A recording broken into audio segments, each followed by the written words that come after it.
So what on earth is this big bowl of pine needles in front of me?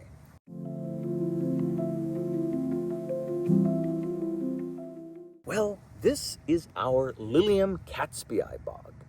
In and amongst the pine needles, you can see all these lily sprouts starting to wake up for the year. Now, lilies bloom at different times of the year. Not all of them are going to bloom at once. Something like these Lilium catsbii or a Lilium iridole are going to bloom sometime around mid to late summer, whereas something like Lilium pardalinum is going to bloom more so around late spring, early summer, at least here in California. So why the pine needles? Well, as I mentioned before, these are bog lilies.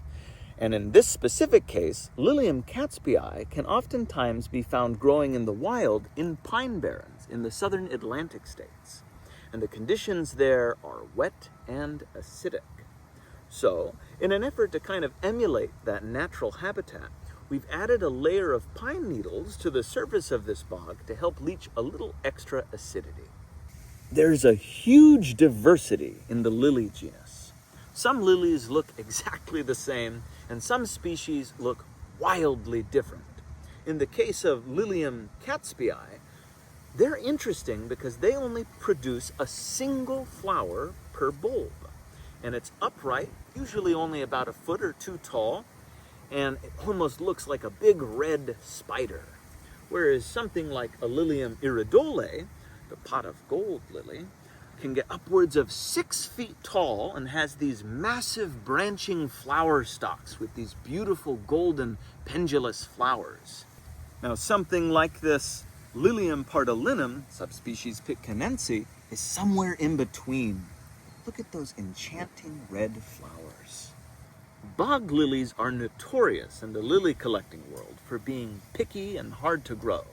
But as you can see, our lilies are growing right out here in the elements, and they're doing just fine. The key is consistent moisture and the right kind of substrate. We recommend you plant your bog lilies in a taller pot.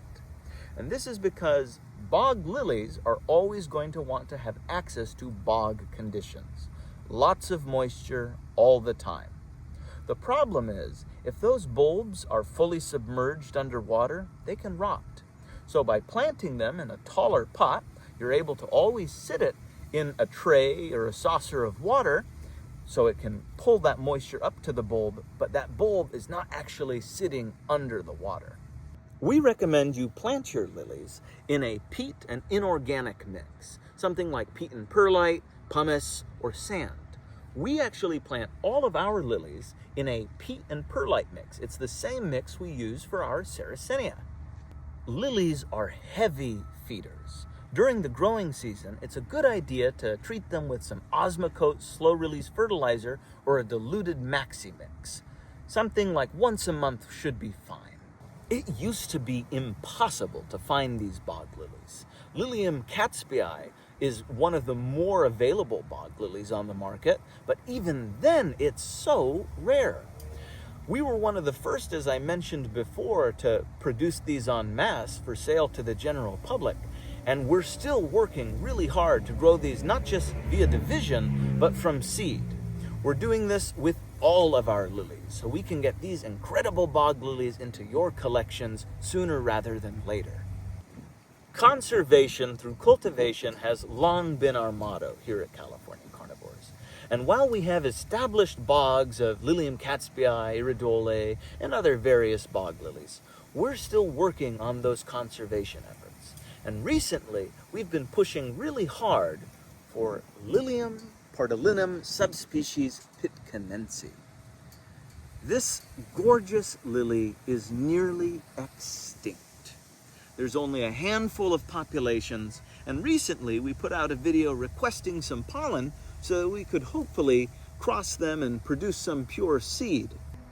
We're happy to report and very thankful to say that we've had a handful of people already reach out to us about donating some pollen. Something that would really help our conservation efforts, though, would be an additional plant here at the nursery. So this winter or fall, when you're dividing out your lilies, think about sending some our way. If you do have some rare lily bulbs that you'd be willing to trade or sell to us, please reach out to us via email or on social media. Later in the season, we'll do some more videos when our Lilium Catspii, iridole, and others are blooming.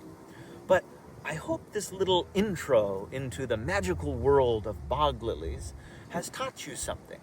And if you have any questions at all, feel free to reach out to us.